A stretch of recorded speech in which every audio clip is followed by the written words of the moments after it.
Hey, welcome to my video on Buzzard by Gillian Clarke. I'm just going to walk through the poem.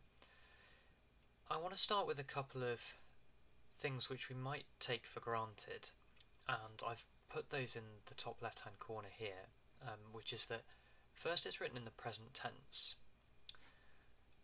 although that isn't actually clear in the first stanza.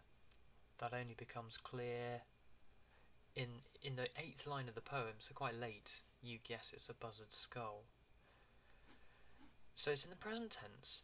It addresses a listener or companion. Those are just my choices of words. I've chosen companion because of details that emerge later in the poem. Again, this listener or companion is only introduced in this line, you guess it's a buzzard's skull. So that only emerges after a while. So there is this kind of ambiguity, lack of clarity early in the poem. So it's in the present tense, it addresses a listener or a companion, and it refers to this cranium in the second line. Now these three things are just examples of their features that help to create something which we can kind of take for granted. Like if you read this poem, you'll immediately detect it, but you're likely to take it for granted, which is that the speaker of this poem is standing right in front of you, offering you the cranium, the skull of the buzzard. No suches in the deep brow. I'll come to suches in a minute. Just ignore that for now. No suches in the steep brow of this cranium. What cranium? It's a poem. It's words on a page. There is no cranium on the desk next to the poem, or probably not anyway. So this poem reaches out to you and offers the cranium. So these three features create what we could call a dramatic immediacy. It makes it seem in situ. So there's an implied context. The implied context is that the speaker has gone for a walk with a companion. That context requires other kind of details, but when you read through, or at least when I read through, this is the context that I invent. The speaker has gone for a walk with a companion, so the skull is an object of interest, a curiosity, even a treasure, depending on who you are. So it's a thing that families like to do, particularly if you've got small children. You go out for a walk, you find something of interest, you look at it, and you take it home as something to be treasured is perhaps putting it a bit strongly, but it's an object of interest, something to be kept, and a memory perhaps of a nice family time that you've had together, something that just documents or acts as a record of time spent together and the passing of time. So the point I'm trying to make, and perhaps labouring a little here, is that it's so easy to take it for granted in these first couple of stanzas that this poem is in the present tense and it offers you the cranium. So it's as if the voice of the poem is standing right in front of you. So it's as if they're on a stage, or as if we are revisiting a memory in their imagination. It stops it being a story. That's the other thing. This poem doesn't feel like a story. Lots of poems are stories, but this one doesn't feel like that. The fact that it's in the present tense is partly to do with that, although of course you can have a story in the present tense. But because of the dramatic immediacy of the fact that the poem sounds like someone who's actually standing right in front of you, it prevents it being a story, I think. So, no suches in the steep brow. A suture is a seam, like a stitched together seam. And if you look at the human skull, it's made up of several plates, and they're sort of almost stitched together. But this skull, being the skull of a buzzard, has none. It seems to have more. It seems to be smaller. It's more compact, and it doesn't have that kind of complexity. So it's quite sophisticated or technical word to throw at us in the first line of the poem, and it carries on with this technical language because we've got cranium and ellipse. So there's this quite technical language coming in the first stanza, which suggests what I've suggested here, that it is suggestive of concentration, study, expertise of the speaker. No such is in the steep brow, that's the forehead of the skull of this cranium, as in mine or yours. So she's comparing it to a human skull. So there's a comparison with the human skull there, and that just reminds us of mortality. So it just introduces the theme of mortality there. Delicate ellipse, as smooth as her own egg. So just calling the egg an ellipse there is a slightly surprising technical detail. Again, suggestive of this concentration, study, expertise. I've written here classifying and comparing it, trying to make sense of it and seeing how it fits in. Smooth as her own egg, or the cleft flesh of a fruit. Cleft means split in half. So I picture a grapefruit cleft in half, cut in half there. I find this image difficult because she's using a simile, as smooth as her own egg, or the cleft flesh of a fruit. The flesh of a fruit doesn't strike me as particularly smooth, so I had to say I find that simile quite troubling.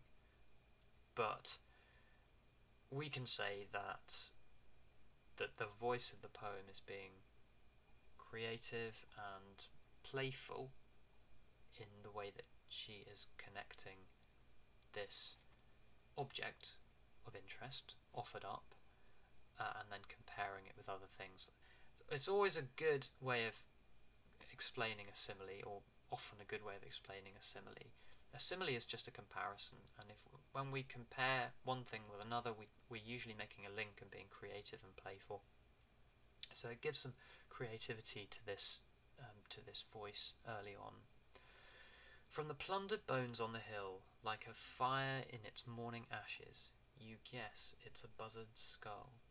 So that the you, this audience, is introduced here.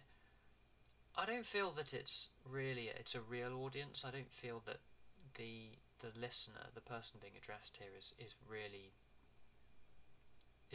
there or listening.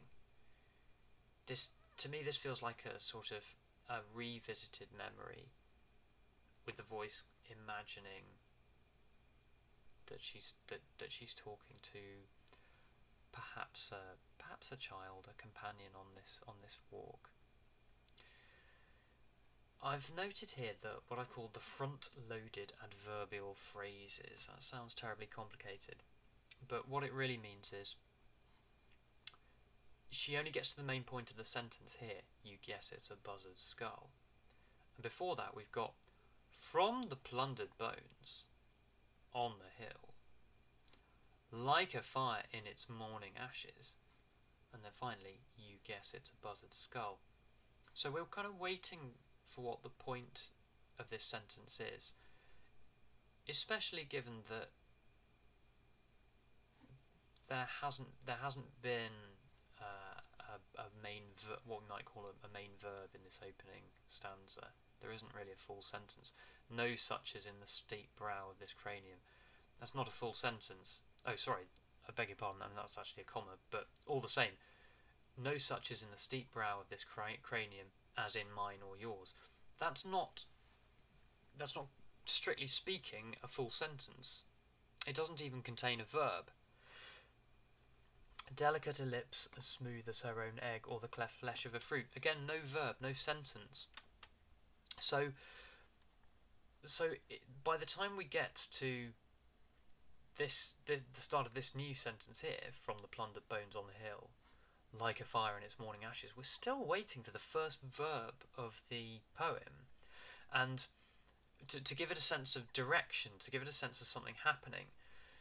So these are adverbial phrases because they're adverbial because they're telling us where something's come from, where something is, and here making a comparison. I'm not going to try and explain exactly what an adverbial phrase is right here, right now, but take it from me, they are. And it delays this main verb here, and I've just suggested that the overall effect of that is disorientating because we're just waiting for the main point in the sentence. Moving on, you carry it gently home. So she addresses again this audience. You carry it gently home. There's a childish suggestion there.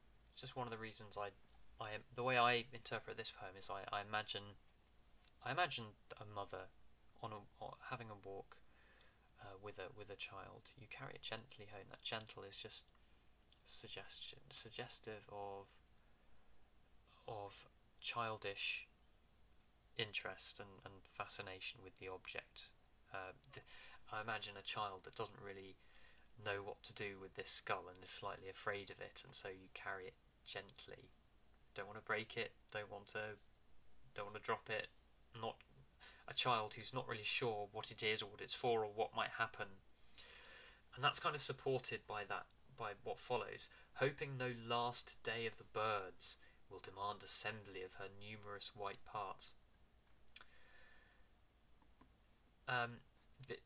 A last day this is a sort of a biblical suggestion here. The last day, or the doomsday, is the day of judgment. So she's just inventing here a last day of the birds, a doomsday of the birds, which will demand assembly of her numerous white parts. So a sort of magical, metaphysical day in which all of the bones will be drawn together and the bird will be reformed, because that's something that is imagined in certain versions of Doomsday.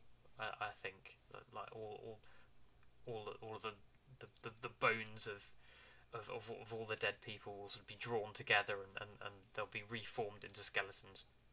So there's this just strange. I've written childish superstition here because if it is a child carrying the bird, there just seems to be this suggestion that the child doesn't really know what the skull is for or what it might mean. Is slightly afraid of it. So a bit of superstition there, perhaps. I meant to mention. I don't think I've written this down. Oh yes, I've written similarly, imagining a glorious life and the expense of energy, dignity. This is just rewinding a bit. This is the plundered bones on the hill. So the skull has come from a full leftover skeleton of the bird. The plundered bones on the hill, well, plundered maybe by a fox, by a scavenger, by a crow. It does mention crows at the end of the poem. But it's quite a good simile, because so from the plundered bones on the hill, like a fire in its morning ashes, so that the bones resemble the remains of a fire. If you've ever been camping, or if you've ever enjoyed an open air fire, then you'll probably be familiar with how it looks the morning afterwards when it's died down and it's gone cold. And she's comparing the leftovers, the remains of the bird's skeleton, with a spent fire. But it's quite a dignified comparison, because fires are impressive and glorious and they involve the expense of energy. So it's possibly a way of dignifying the bird. Coming back to, so I've dealt with this stanza now and the childish superstition, so I'm just going to move on. In the spaces we can't see on the other side of walls, as fine as paper, brain and eye dry out under the gossamers. This is syntactically, the syntax of this makes it quite ambiguous. Because on its own, you look at it and it looks like in the spaces we can't see. But you have to read the rest of the stanza before that makes a bit more sense. Because what it really means is, in the spaces we can't see on the other side of walls as fine as paper, she's talking about the spaces in the skull, inside the skull. In the spaces we can't see on the other side of walls as fine as paper, those are the thin walls of the skull, brain and eye dry out under gossamers. So now it makes sense. So somewhere inside the skull, its brain and its eye are drying out under the gossamers.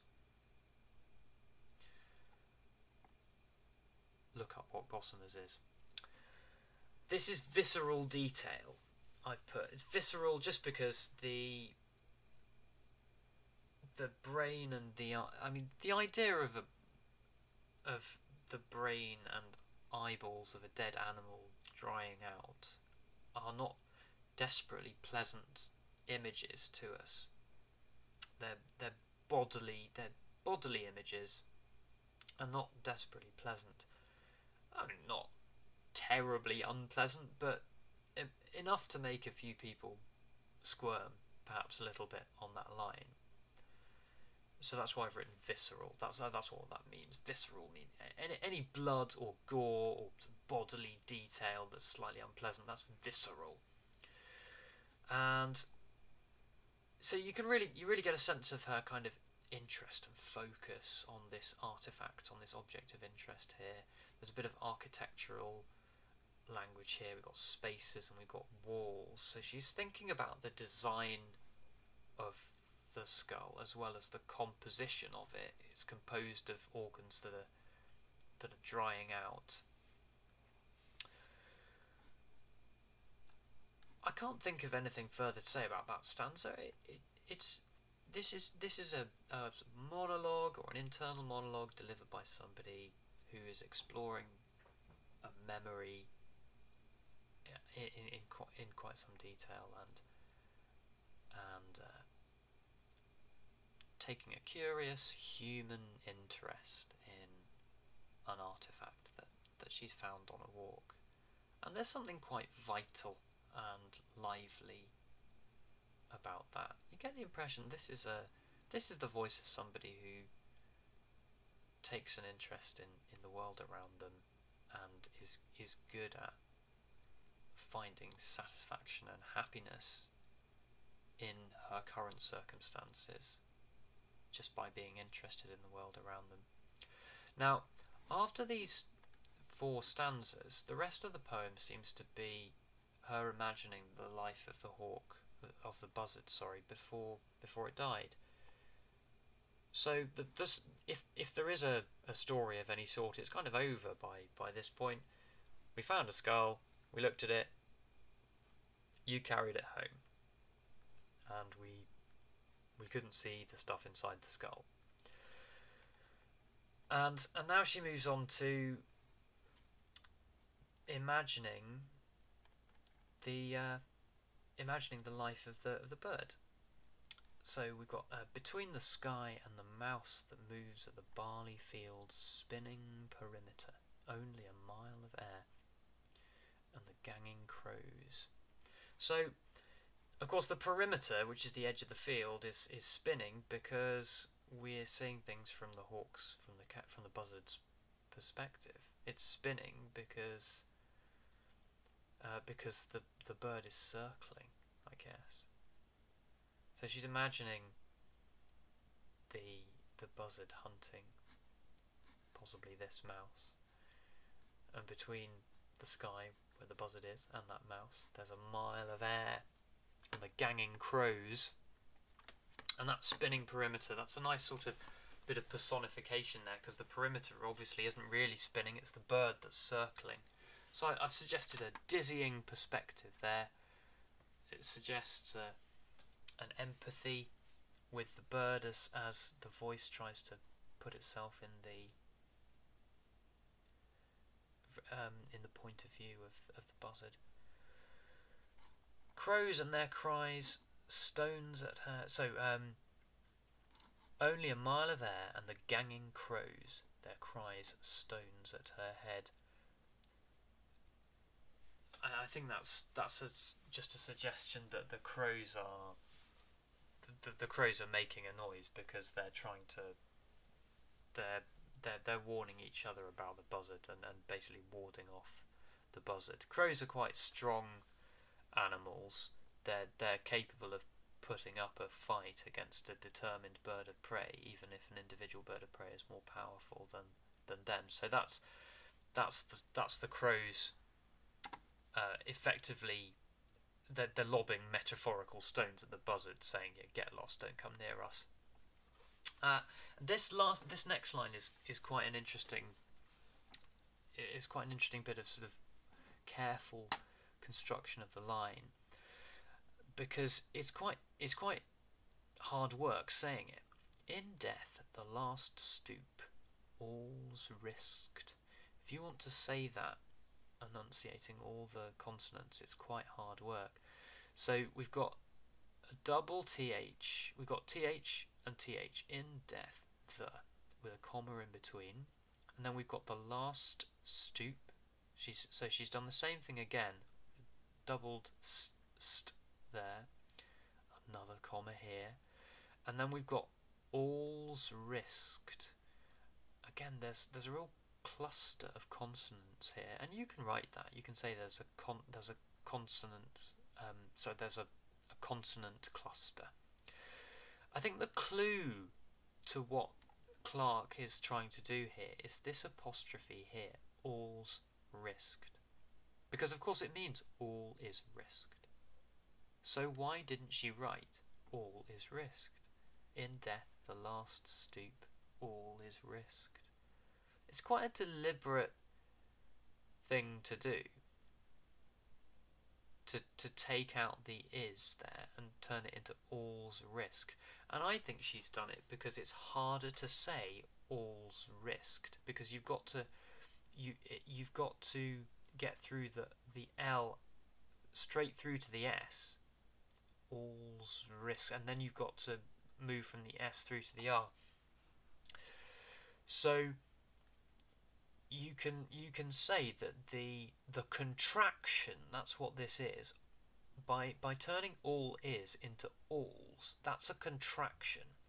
So the combination of that contraction and the consonant clusters of sk and st, which get repeated, plus those commas, really slows the line down. So that's why I've written the enunciation. That's what it is. So to enunciate is to pronounce out loud. The enunciation is difficult and prolongs the line length. Why is that interesting? Why is that effective? Well, that's something that you could answer. My suggestion is that it makes it seem more momentous or dramatic, because she is imagining the last stoop, the last swoop down of the bird in its lifetime. So there is a majesty and an impressiveness, perhaps, that's emphasised through the careful construction of that line. I've also suggested that this is an abstract way of describing this last event in the buzzard's life. What do I mean by that? It's abstract. Well, she doesn't say the buzzard swoops down from the sky. She says, in death, the last stoop. So the stoop is the action, and all is risked. Not she risks her life.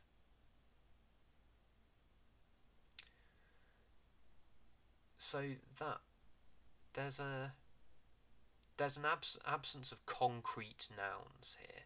Got stones there, but and head there, but here there are no concrete nouns. Death that's not a concrete noun. It's not a thing that you can touch. The stoop is an action, and then all is, well, it's just all. So it's an abstract line that perhaps makes this last imagined event in the Buzzard's life more. I've suggested heroic. It might suggest admiration. Now, unfortunately, I'm struggling to scroll down any further here just because of the way I've set the frame for the video up. So I hope you've got a copy of the poem in front of you. I don't have much more to say. She scorns the scavengers who feed on death and never feel the lightning flash of heart dropping on heart, warm fur, blood. The heart dropping on heart is, heart has romantic connotations.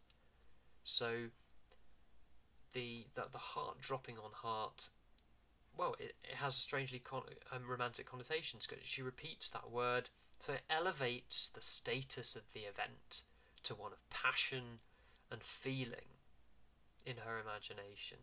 At the end of the day, it's just a bird catching its prey, but she's elevated this to what I'm suggesting is an event of passion and feeling, and again it gives the Buzzard dignity. Just as earlier she compares the Buzzard to a fire burning out, here the act of swooping on prey is heart dropping on heart. So it gives it a dignity, and it suggests a thoughtful and perceptive and creative and respectful individual, I guess. So this is really a poem about the persona behind the poem. So this character, this person behind it, somebody who's gone on a walk. Perhaps it's Gillian Clarke, perhaps it's a persona that she's just invented. But it's a poem about the relationship between this person and the world around her, and it appears to be a relationship of respect and relative contentment. She's content to be interested with the things that turn up on the walk, with the things that turn up in life. And that's all I'm going to say for now. I hope that's useful. Goodbye.